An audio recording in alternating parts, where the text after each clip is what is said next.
میرے بزرگ دوستو عزیزو، نماز کا اگر نماز قائم کر لی جاوے، واقعی نماز قائم کر لی جاوے، تو یقینی بات ہے کہ پورا دین قائم ہو جائے گا، کیونکہ آپ نے فرمایا ہے، یقینی بات ہے، من اقامہا فقد اقام الدین، جس نے نماز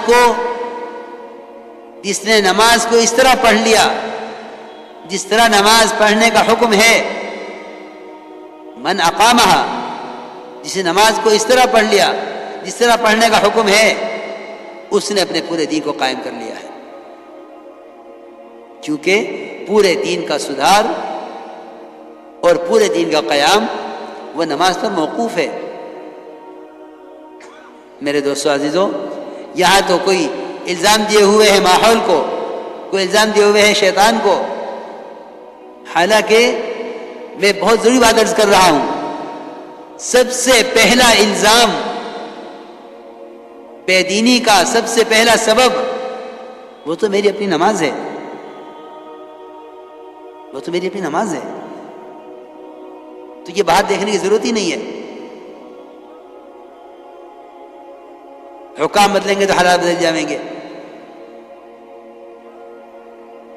ماحول بدلے گا تو حالات بدل جائیں گے، نہیں، سارے دین کا مدار تیری اپنی نماز پر ہے، اس لیے کہ بات حق ہے، من اقامہا فقد اقام الدین، جو نماز کو اس طرح پڑھ لے جس طرح پڑھنے کا حکم ہے۔ میرے دوستو بزرگو عزیزو، اگر خدا کی قسم نماز کی طرح پڑھ لی جاوے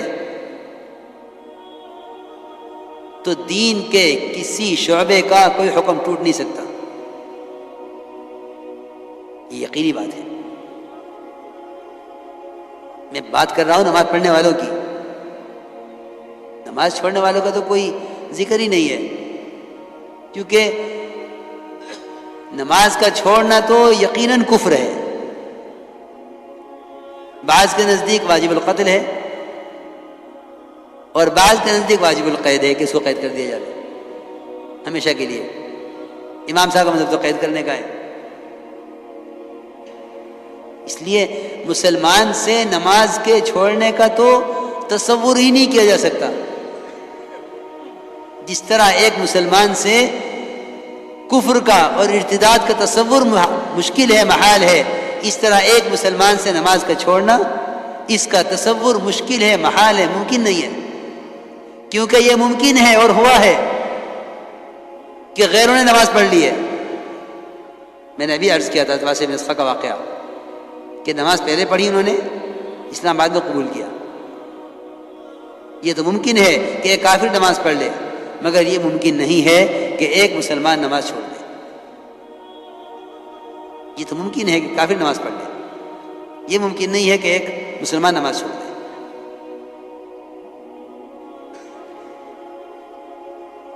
تو میں تو عرض کر رہا ہوں نماز پڑھنے والوں کی بات ہو رہی ہے کہ نماز پڑھنے والوں کی بے دینی کا کیا سبب ہے، کہ نماز پڑھنے والوں کی بے دینی کا سبب ان کی نماز کی خرابیاں ہیں۔ کبھی نہیں غور کیا اس پر، کبھی غور نہیں کیا اس پر۔ میں جو عرض کر رہا تھا شروع سے کہ دعوت اور عبادت کا جمع کرنا اصل ہے، جمع کرنا یہ نہیں ہے کہ نماز پڑھ لی، بلکہ ابن عباس اور عبداللہ ابن مسعود دونوں کا قول ہے کہ جس شخص کی نماز اس کو منکر سے نہیں روکتی، اس کی نماز اس کو اللہ سے دور کرتی رہتی ہے۔ نماز تو اللہ کے قرب کا سبب ہے، مومن کی معراج ہے، پھر یہ کیسے ممکن ہے کہ نماز اللہ سے دوری کا سبب بنے؟ اس سے زیادہ قرب کا تو کوئی موقع نہیں ہے، تو مومن کی معراج ہے۔ اللہ مجھے معاف فرمائے، کیا نماز پڑھنے والوں کی نماز اور کیا نماز پڑھنے والوں کی نماز۔ صلو کما رأیتمونی اصلی، صرف ایک نماز کو نمونہ بنایا گیا ہے، صرف ایک نماز نمونہ ہے، باقی خدا کی قسم کسی کی نماز نمونہ نہیں ہے۔ صلو کما رأیتمونی اصلی، کہ نماز اس طرح پڑھو جس طرح مجھے پڑھتا ہوا دیکھ رہے ہو۔ صحابہ کرام نے آپ کی نماز کو جس طرح دیکھا اس طرح نقل کر دیا۔ اس لیے حدیث میں آتا ہے کہ جو شخص رکوع سے اٹھنے کے بعد اپنی کمر کو سیدھا نہ رکھے، اللہ اس کی نماز کی طرف نظر اٹھا کر نہیں دیکھتے. صحیح حدیث ہے، من لم يقم صلبه بين الركوع والسجود لم ينظر الله الى صلاته، کہ اللہ اس کی نماز کی طرف نظر نہیں اٹھا کر دیکھتے کہ یہ کیا کر رہا ہے. میرے دوستوں میں عرض کر رہا، دین کا کمال نماز کے کمال میں ہے. دین کا کمال نماز کے کمال میں ہے کہ اپنی عبادات کے اندر کمال پیدا کرو. ایک جگہ اجتماع تھا، ہمارا وہاں جانا ہوا. جوڑ تھا سنا پرانوں کا. اب میں نے نماز کے بعد، مغرب کی نماز کے بعد بیان تھا، 2 رکعت سنتیں پڑھی، 4 رکعت اوابین پڑھی.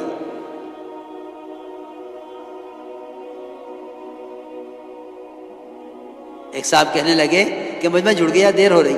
میں نے کہا اس مجمع نے اوابین نہیں پڑھی، مجمع نے اوابین نہیں پڑھی. اس کا مطلب تو یہ ہوا کہ ہم دعوت میں لگے ہوئے ہیں عبادت کے شوق کے بغیر.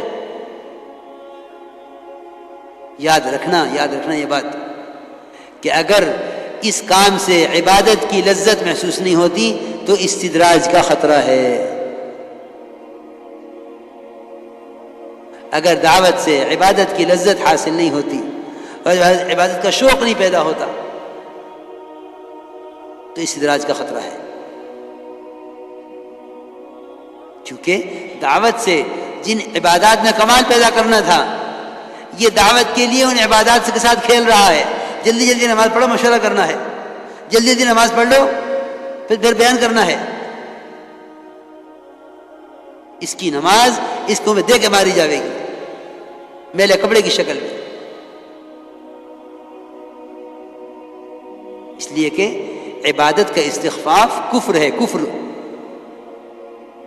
عبادت کو ہلکا سمجھنا کفر ہے. کفر ہے عبادت کو ہلکا سمجھنا کفر ہے. نماز کے بارے میں فرمایا ہے من استخف او جحد فقد کفر. نماز کو ہلکا سمجھا، اس کا انکار کیا کہ وہ تو کفر کے راستے پہ پڑ گیا. کیونکہ کفر اسلام کے درمیان رکاوٹ ہی نماز ہے. نماز نہ ہو تو پھر کفر ہی کفر ہے. تو میں حیران ہو گیا. میں نے کہا ابھی میں نے 4 رکعت اوابین پڑھی، مجمع جمع ہو گیا. اس سارے مجمع نے اوابین کیوں نہیں پڑھی؟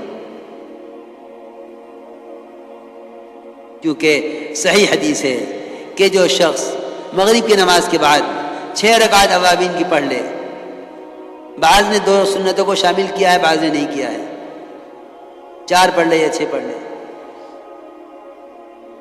کہ جو شخص مغرب کے بعد اوابین میں 4 رکعت یا 6 رکعت پڑھ لے کہ اس کو اس 6 رکعت پر 12 سال کی عبادت کا پورا ثواب ملتا ہے.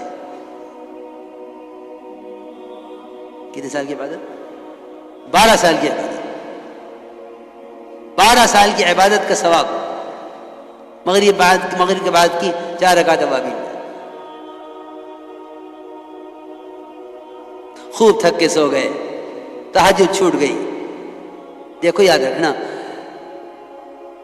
دعوت کی محنت میں سب سے زیادہ مدد رات کے قیام سے ملے گی، اور اس کی ہمارے ماحول میں بڑی کمی ہے،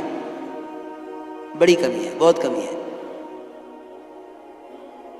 کہ سب سے زیادہ مدد جو ملے گی دعوت میں وہ رات کے قیام سے ملے گی. فرمایا اشد وقع اقوم قیلا، کہ نفس کو کچلنے والا رات کے قیام، اور دن بھر کی بات کو سب سے زیادہ واضح کر دینے والا ہے. دین کی بات کو واضح کر دینے والا ہے. رات کا قیام دن بھر کی دعوت کو واضح کر دینے والا ہے. اشد وقع اقوم قیلا، اقوم قیلا کا ترجمہ کیا علماء نے ابین قیلا، یعنی بات کو واضح کر دینے والا ہے. آپ صلی اللہ علیہ وسلم، ایک صحابی نے دیکھ کر عرض کیا کہ یا رسول اللہ، آج تو آپ شکل سے بیمار معلوم ہو رہے ہیں. فرمایا میں نے اس بیماری کے ساتھ رات لمبی 7 سورتیں پڑھی ہیں قرآن کی. 1 سال تک صحابہ کرام پر تہجد فرض رہی، 1 سال تک. پھر اللہ نے 1 سال کے بعد تہجد کو تہجد کو نفل کر دیا، ورنہ 1 سال تک تہجد صحابہ پر فرض رہی۔ تو میں عرض کر رہا تھا کہ نماز میں کمال پیدا کرو، کہ دعوت ایمان اور عبادات کی تکمیل کے لیے ہے، دعوت ایمان اور عبادات کی تکمیل کے لیے ہے، کہ اس دعوت سے ایمان اور عمل کے اندر کمال پیدا ہوگا، کہ نماز کے اندر سکون اطمینان لاؤ، کہ سارے دین کا قائم ہونا نماز پر موقوف ہے۔ تو انہوں نے یہ کہا کہ ہم نماز قائم کرتے ہیں، نماز قائم کرتے ہیں،